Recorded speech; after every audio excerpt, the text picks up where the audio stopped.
नाम दोस्तों आज हम अपने विचारों की शुरुआत सूफियों के बारे में करते हैं कि वास्तविकता सूफियाना महफिल क्या होती हैं दोस्तों।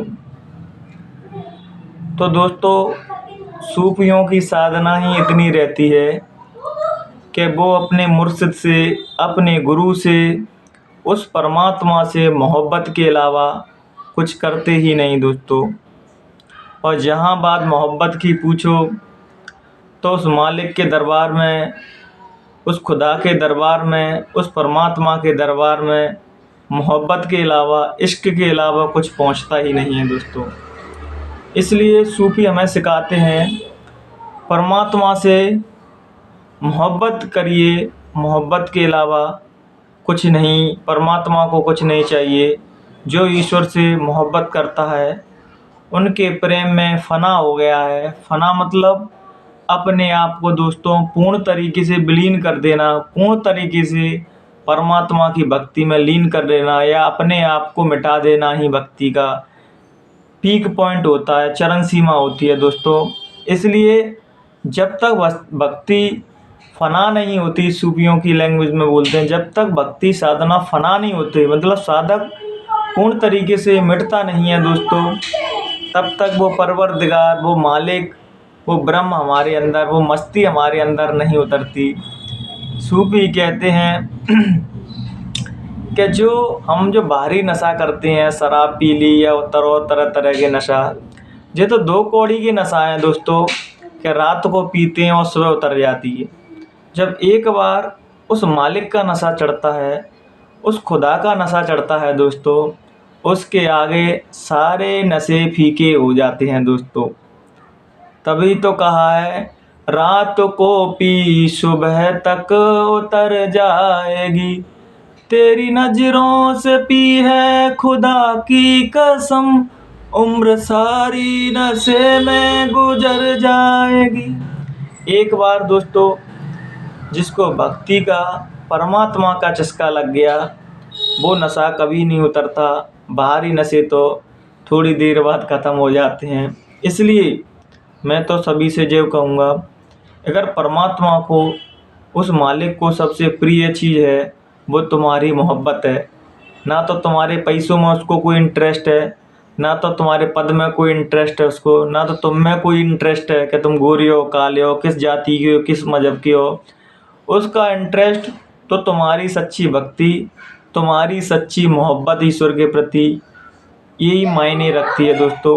आज हम ईश्वर के नाम पे दिखावा तो तरह तरह के करते हैं। जैसे बहुत से लोग तरह तरह की साधनाएं करते हैं, कोई दिया रख रहा है, कोई कुछ कर रहा है, कोई कुछ कर रहा है, लेकिन हम ईश्वर से, उस अल्लाह से, उस खुदा से मोहब्बत नहीं कर पाते।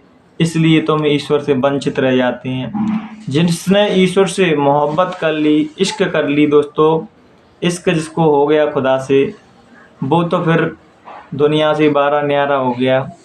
जैसे बाबा शेख फरीद कहते थे, बाबा शेख फरीद एक बहुत ही सुंदर बात कहते थे दोस्तों। जब भी कोई लोग उनसे आशीर्वाद लेने जाते थे तो वो कहते थे आशीर्वाद के तौर पर, जा तुझे इश्क हो जाए। कहने का भाव दोस्तों, जिसको मोहब्बत हो गई इस परमात्मा से, फिर उसको क्या चाहिए, फिर तो उसे सब कुछ मिल जाता है। तो मोहब्बत पता कैसी होती है दोस्तों, कि लाली तेरे लाल की जित देखूं तित लाल, और लाली देखन में गई तो मैं भी हो गई लाल। मोहब्बत ऐसी होना चाहिए कि जिसकी इबादत, जिसका भजन कर रहे हो, उसका व्यक्तित्व तो तुम्हारे अंदर नजर आना चाहिए कि परमात्मा की भक्ति कर करके परमात्मा ही स्वरूप जीव हो जाए दोस्तों। तभी वो सच्ची साधना है, सच्ची भक्ति है दोस्तों। जब तक तुम, जैसे मीरा बाई कृष्ण में फ़ना हो गई, बेतहा मोहब्बत हो गई कृष्ण से, तो कृष्ण भगवान नहीं मिले दोस्तों उनको, वो कृष्ण स्वरूप ही हो गई दोस्तों। भक्ति का मतलब ही यही होता है, जब पूर्ण तरीके से साधक लीन होता जाता है, मिटता जाता है दोस्तों, तो जो भी साधक जिसकी आराधना करता है, धीरे धीरे वो उसका ही स्वरूप होने लगता है दोस्तों। इसलिए जब तक हमारी साधना उस अवस्था तक नहीं पहुंचती, उस लेवल तक नहीं पहुंचती, तब तक सोचना हम साधना पथ पर चले ही नहीं हैं दोस्तों। जिस सो कॉल्ड साधना दोस्तों जिससे करके हमें अहंकार बढ़ जाता है, हमारे ईगो बढ़ जाता है, ये कोई साधना थोड़ी है दोस्तों।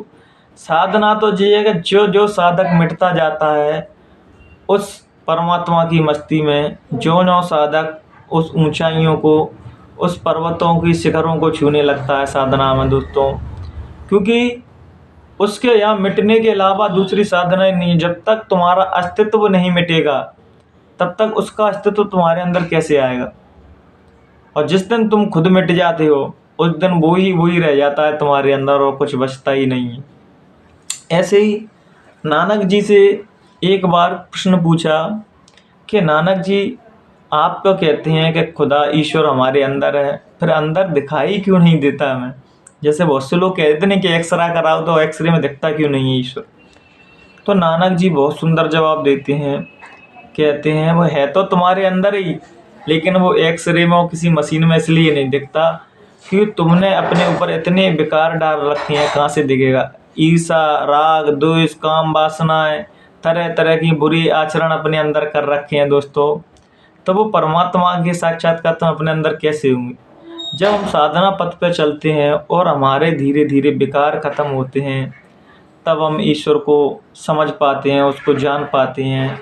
जैसे सदगुरु ओशो से एक बार पूछा कि आप अपने आप को भगवान क्यों कहते हैं, तब सदगुरु ओशो बहुत सुंदर जवाब देते हैं, कहते हैं कि मैं भगवान केवल अपने आप को नहीं कह रहा कि मैं अपने आप को स्पेशल साबित कर रहा हूँ कि मैं भगवान हूँ, तुम तुच्छ हो, तुम कुछ नहीं हो, तुम दो कौड़ी के आदमी हो। उन्होंने कही ऐसा कुछ नहीं है, जैसे मैं भगवान हूँ तुम सभी लोग भगवान हैं। जैसे वो प्रवचन के अंत में कहते थे, सबके भीतर बैठे परमात्मा को मेरा हाथ जोड़ के प्रणाम। इसका मतलब ये है, कहना चाह रहे हैं कि जैसे मैंने अपने अंदर देख लिया, तुम्हारे अंदर भी वही बैठा है, उसके अलावा कुछ हो तो मैं बताऊं। लेकिन ये है कि तुम लोग उसको देखने की कोशिश नहीं करते। जब कोई व्यक्ति, कोई संत, कोई महापुरुष उसको दावा कर देता है कि मैं परमात्मा हूँ, तो हम सभी लोग ऐसे मूढ़ हैं, ऐसे बच्चा बुद्धि हैं कि उनके विरोध में निकल पड़ते हैं। लेकिन ये कहने की कोशिश नहीं कर रहे कि वो किस भाव होंगे, किस भाव में उनकी चेतना किस रूहानी मंडलों में होगी, तब वो इस बात को कह रहे हैं कि मैं ही परमात्मा हूँ। हर व्यक्ति दोस्तों परमात्मा है। तभी तो रामायण में कहा गया, ईश्वर अंश जीव अविनाशी, चेतन अमल सहज सुख राशि।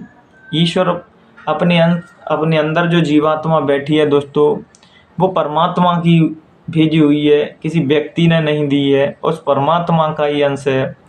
और साधना का मतलब ही होता है अपनी आत्मा को, अपनी चेतना को जागृत करना, अपने अंदर ब्रह्म को महसूस करना ही होता है सच्ची साधना का मतलब। इसलिए दोस्तों मेरा पर्सनली बोलो तो मेरे सूफी संतों को से इतना लगाव है कि बहुत ही ज़्यादा, क्योंकि उनकी साधना में प्रभु से मोहब्बत के अलावा कुछ है ही नहीं। जो चीज़ तुम्हें ईश्वर के दरबार तक पहुंचा सकती है वो केवल मोहब्बत है दोस्तों, इश्क है, इससे ज़्यादा और कुछ नहीं दोस्तों। अगर आप तरह तरह की नौटंकियां कर रहे हैं, अगर आपके ईश्वर के प्रति मोहब्बत नहीं है, इश्क नहीं है, तो कुछ भी कर लेना दोस्तों, कुछ नहीं होने वाला। आप ईश्वर को तनक भी नहीं जान पाएंगे दोस्तों। जैसे गांव की भाषा में कहते हैं, तनक भी नहीं जान पाएंगे।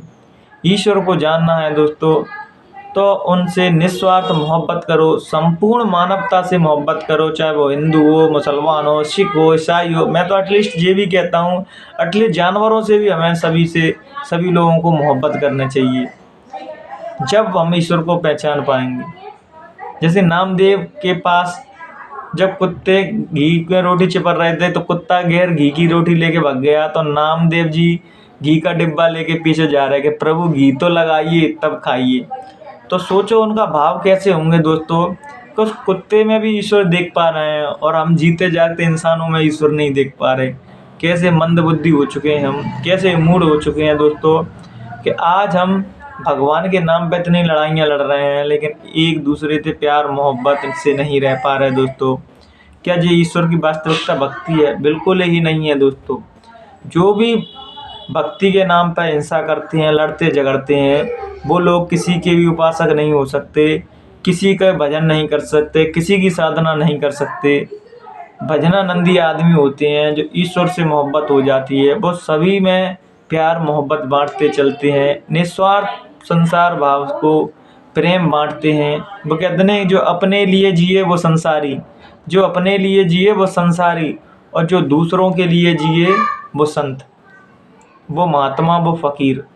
इसलिए महापुरुष हमेशा दूसरों के लिए जीते हैं, अपना जीवन दूसरों को समर्पण करते हैं। इसलिए दोस्तों, सभी से प्यार मोहब्बत से रहिए, सभी से प्यार मोहब्बत करिए, भाईचारा फैलाइए। जहाँ भी आप रह रहे हो तो लगना चाहिए कि ईश्वर का उपासक रहता है, ईश्वर का चाहने वाला रहता है। इन्हीं विचारों के साथ हम अपनी वाणी को विराम देंगे।